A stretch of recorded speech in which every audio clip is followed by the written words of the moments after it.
Hey there, just a heads up, this episode of the Judo Science Podcast was created with help from AI. Some of the voices you'll hear are synthetic, but the ideas come from real research and real judo.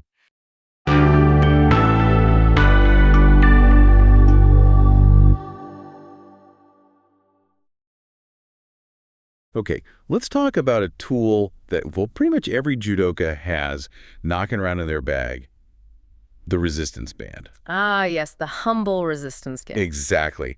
And today we're diving into kind of the two sides of that coin, how it can be amazing for perfecting your throw, or, honestly, how it can completely mess it up. And not just that, but also how science is now saying it's like a secret weapon for competition day, too. Right. It's this critical duality. We need to unpack it because solo practice, especially uchi with bands, you need it for getting the reps in, but coaches are genuinely worried. They're seeing bad habits getting drilled in, really, really bad habits. People are inadvertently wrecking their technique. While at the same time, you have researchers showing us this exact same tool used differently can give you this serious power boost right before you step on the mat. It's fascinating stuff. So what we've done is pull together insights from, experienced judo coaches, YouTube is great for this, and combined it with a pretty solid 2019 scientific study that used the special judo fitness test. The SJFT. Our goal here, our mission for this deep dive, is to help you understand how to use that band so your solo work actually builds rock-solid technique, not bad habits. And how to maybe tweak your warm-up based on science so you're like explosive when it counts, not already tired out. Okay, let's start in the danger zone then. The biggest red flag from the coaches. Yeah. It seems to be how easily bad habits creep in when you're training alone with these things. Yeah, that's the #1 issue they raise. People let the band dictate their movement. It pulls and they react, and suddenly their posture, their footwork, their balance, it all goes out the window. Because they're fighting the tension incorrectly. Exactly. It's that constant, unchanging pull. You need that strong, stable posture. Yeah. Head up, back straight, hips engaged, feet solid. That's the blueprint, right? It's non-negotiable. But the band is just pulling straight back. Always pulling. So what happens? The person leans back, weight goes onto the heels, or maybe they compensate by rolling forward onto their toes. Either way, it's compromise. And if you practice that, leaning back against the pole thousands of times, you're literally programming your body to fail against a real opponent. A person resists dynamically, they push, they pull in different directions. A band just pulls backward. So you're practicing a defensive posture when you think you're practicing an attack. Precisely. You're drilling how to retreat, not how to enter strongly. That's why the coaches have this absolute rule. Solo training might feel different, sure, but it absolutely must look the same as when you train with partner. The visual has to match. If you're sacrificing your form just to complete the rep against the band's resistance, you're doing damage. Like that coach said, you're basically practicing how to be worse. It's like practicing scales on a piano but hitting wrong notes every time. You just get really good at the wrong notes. That's a perfect analogy. You just perfect the mistake. Which means you can't just rely on how it feels, that feeling of effort. You need objective feedback. Which leads to the practical advice. Film yourself. Gotta do it. Set up your phone, film your uchi with a partner if you possibly can get that baseline, then film yourself doing the same thing solo with the band. And compare them side by side. Yeah. And if you see a massive difference, there are words in your spine angle, how your hips are working, where your feet land. If it looks totally different, you need to stop. Stop immediately. Reassess. Probably need a lighter band or focus intensely on fixing that technique flaw because that difference means, as they put it, you're just destroying everything. Okay, so the band isn't inherently evil. Not all. It's fascinating, really. The band itself is fine. It's how we choose it and how we apply it. Let's pivot to how to actually get this right. Yeah, let's do that because that distinction is key, right? Yeah. How can this tool be light enough for technique but also used for power? Are these two separate things? They absolutely are. And confusing them leads straight into what we can call the band weight trap. Okay, explain that. For technical drills, for uchi, the goal the coaches stress is positive technique promotion. It's about refining movement, not building brute strength. So you don't need massive resistance? You need very little, actually, just a small amount. Enough to give your nervous system some feedback, something to work against lightly. If the band is so heavy or thick that it's physically pulling you off balance, forcing you to lean, then it's too heavy for that purpose. for technique work. Way too heavy. The moment that resistance compromises your form, you've crossed the line. You're not practicing good judo anymore. It should feel more like a partner offering slight resistance, not like you're pulling a truck. Exactly that. Now, flip side. If your goal is pure conditioning, short bursts, explosive power work, Then a heavier band might be okay. then yes, a heavier band can absolutely have a place. But that's a separate workout, a different goal entirely. For the high-volume, precision work of uchi komi, lighter is almost always better. Okay, that makes sense. What about how you hold the band? People might just grab it symmetrically, like a gym exercise. Crucial point. Judo grips aren't symmetrical, are they? That asymmetry is how you break balance. Sleeve and lapel. Exactly. You must replicate that. One hand simulates the sleeve grip, the other the lapel. And this is key. They shouldn't be level. How so? To mimic breaking balance, the sleeve hand needs to be held closer to your body, the lapel hand further away. This creates that uneven tension. It's not some balanced physiotherapy exercise. It's simulating an unbalanced opponent. And holding that posture with that uneven pull, Yeah. that requires serious core stability, right? You're fighting rotation. Immense core strength. And grip strength, using those bottom 3 fingers, that's where the real grip power is. Plus a solid core and stable hips. If any of that relaxes, the band's asymmetry will instantly tilt you or make you collapse. Your throw's foundation is gone before you even start the turn. Okay, grip bandway. What about reps? Coaches say limit technical sets to maybe 10. It sounds low, but it's about the purpose of uchi komi. It's defined as practice for accuracy, timing, precision, everything except the final throw. It's neurological fine-tuning. Not just physical conditioning. Primarily neurological.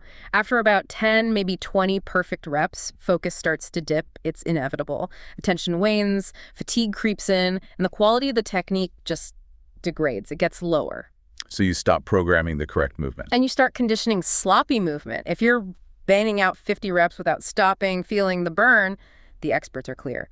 That's not technique practice anymore. That's just become a low-quality conditioning drill. You need to stop, reset, ensure every rep is as perfect as the first. Precision comes first, volume comes second, and maybe it's even a separate session. You can increase speed, absolutely, but only if the technique stays perfect. Form breaks down. Stop, rest, refocus, reprogram the movement. Right, focusing on quality over just sheer quantity for technique. Okay, the technical side is clear handle with care. But now, let's shift gears completely, because this same band, used differently, becomes this scientific performance enhancer just before a match. Exactly. Now we're getting into the really cool territory of post-activation potentiation.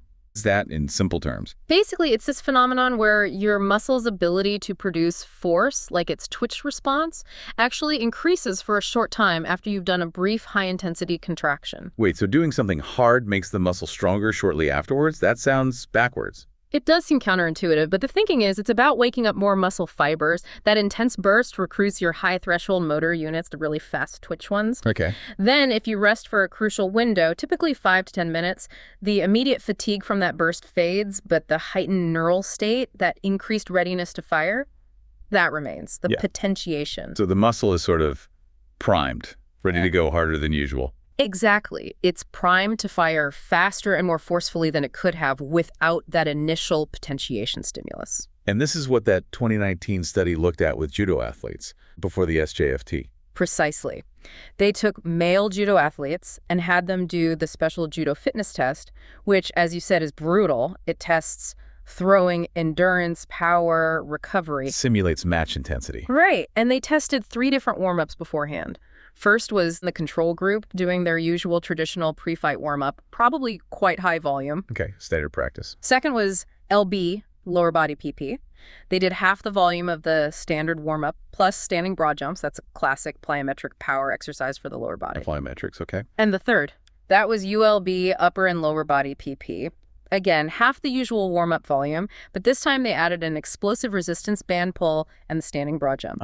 So the band comes back in, but used explosively, plus the jump. Yes, and the results were pretty striking. What do they find? The ULB group, the ones doing the explosive band pulls and the jumps, they performed significantly more throws during the entire SJFT compared to the guys doing the standard warm-up.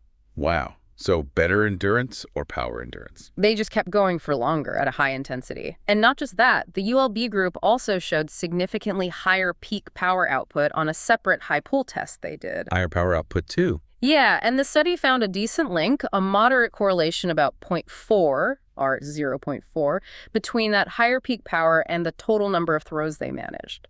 Higher power seemed to directly help their judo performance in the test. So swapping out some of the longer, maybe more tiring traditional warm-up drills with the band and the jump, it literally made them more powerful and better performing throwers in the test. It looks that way. It's like flipping a switch for power and efficiency. And the band pull exercise they used in the ULB group, was that just a generic pull? No, and this is important.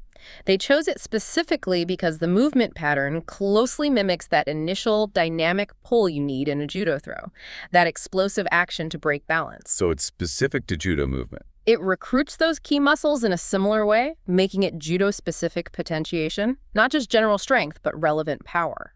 Okay, more throws, more power. That's impressive. But what about how the athletes felt? Right, and this, I think, is where it gets really interesting from a practical standpoint.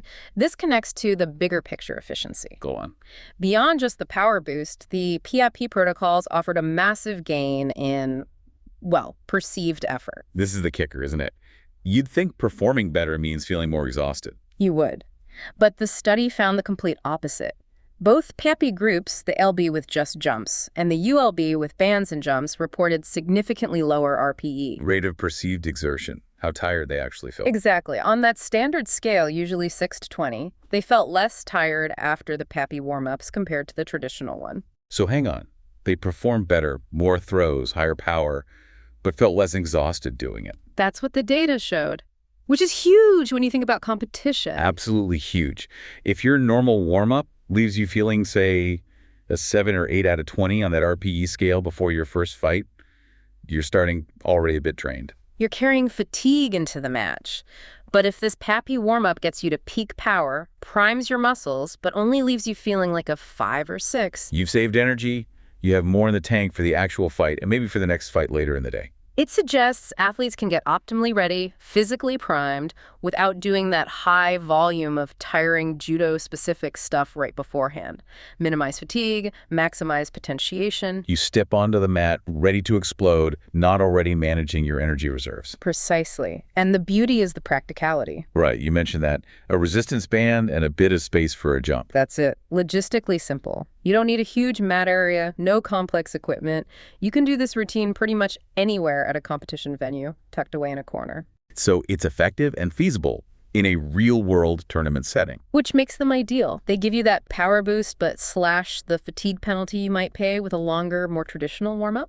The band transforms again from a careful technique tool in practice to an immediate performance booster pre-competition. Okay, let's try and wrap our heads around this. Yeah. The resistance band. It really is this ultimate double-edged sword for judo, isn't it? It truly seems to be. On one hand, for your technical training, your uchi komi, you have to treat it with immense respect. Use a band that's too heavy, let it mess with your posture, your balance. And you will drill bad habits. You'll fundamentally undermine your technique. You need that light touch, that focus on perfect form, maybe capping reps at 10 or 20. A quality over quantity for technique. Absolutely.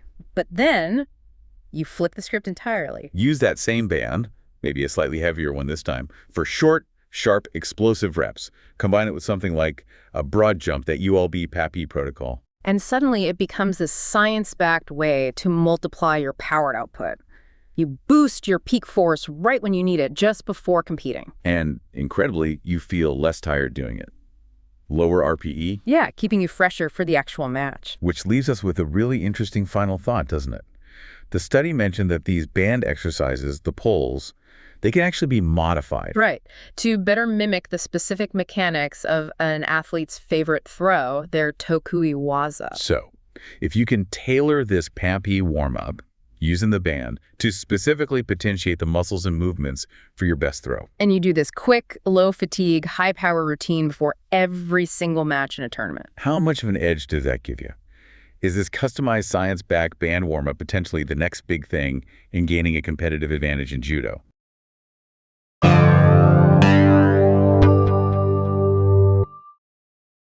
Next time on the Judo Science Podcast, episode 23, Strength, Speed, and Stamina, a judo athlete's guide to peak performance.